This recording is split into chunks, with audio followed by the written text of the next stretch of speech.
Aksi polisi yang meminta sekarung bawang mencoreng wajah Jenderal Listio Sigit. Seorang polisi lalu lintas diduga meminta sekarung bawang kepada pengemudi truk saat memberikan sanksi tilang di wilayah Tangerang, Banten. Peristiwa tersebut terekam kamera dan viral di media sosial.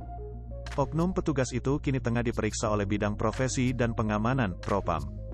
Dalam video yang beredar di media sosial, terlihat seorang sopir dan kernet truk yang diduga baru saja diberhentikan oleh seorang anggota polisi lalu lintas. Di belakang truk, tampak seorang petugas berdiri di samping motor patroli.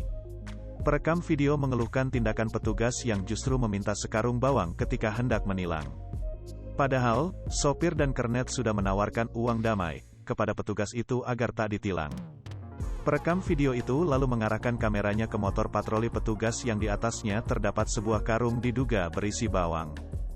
Dia juga menyebutkan nomor polisi kendaraan tersebut. Hai pemirsa Sri Popo TV, jangan lupa komen, like, dan subscribe, serta tonton terus